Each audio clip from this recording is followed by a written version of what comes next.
Sagaidām, rekur arī Street Sinners, Dundaga. Edgars Dzēgurs jau nostājās ar savu raivo 39. V8 dzinējs 4,4 litri.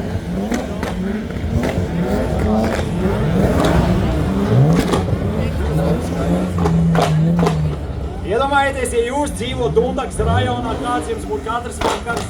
Jā, šādas skaņas, šādas automašīnas, un tas ir vienā rajončikā. Iespaidīgi no vīri, nu tu līdāk kaut ko rādīs, es pats nezinu ko. Es zinu, ka paviršības šeit nevar.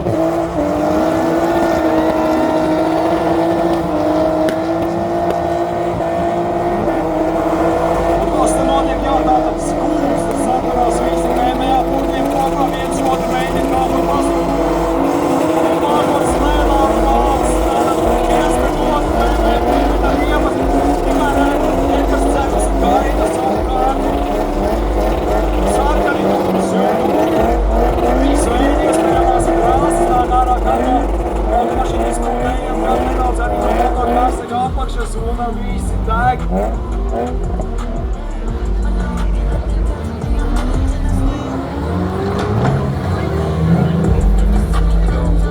Izskatās arī, jā, kad Edgars Dzēgurs ar savu 39. ir iekustējis, un tur parādās jau Edgara dūmu, un Edgaram dūmu parasti ir ļoti daudz arī šoreiz. Tā ir vesels mutuls, iznāk cauri šīm automašīnām, kas tikko izpildīja ļoti romantisku satikšanos, un Edgars Dzēgurs ir kārtīgi iesilina un dūmu mākons, es domāju, saskatāms no Vaļņotas centra pavisam noteikti, gan jau arī Liepājā. Tagad ir informēti par to, ka Burnout challenge pasākums ir pašā skaļākajā mirklī nonācis. Uzplaudējam šiem karsgaliem, jā, tik daudz BMW vienu vietu un tik daudz tūlu un nesaudzēti priekšējie bamperi.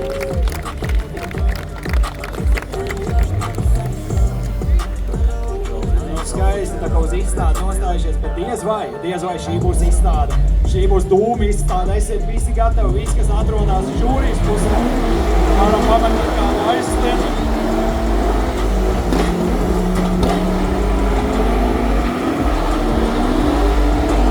Nu ko, šopagājs nevar nokomentēt.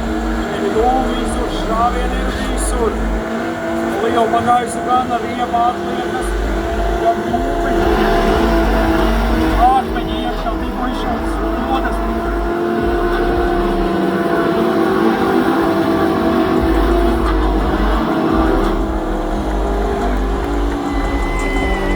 Fantastiski ir Burnout pasākums. Tik daudz un tik daudz ciesmas no BMW dzinējumu. Nav nebija gados, bet jūs visi palikāt, lai redzētu šo pelnīti.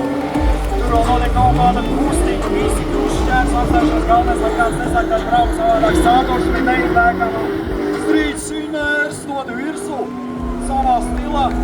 Fantastiski, pilnīgi nekas netiek naudas, es jau neredzu vairs neko, tikai savas domas nedaudz novēlšu. Fantastisks Burnout.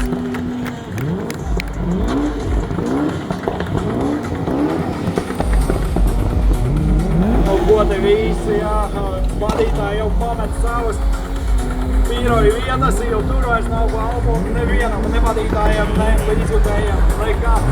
Ko 136. vēl joprojām mēģina atvadīties no savām riebām.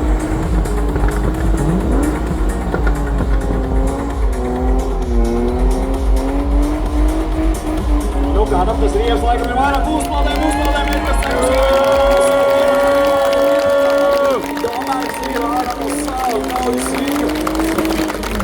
un arī izbeidzās riebas šīm 36. tātad Street Sinners vienība no Dundagas uzgavilē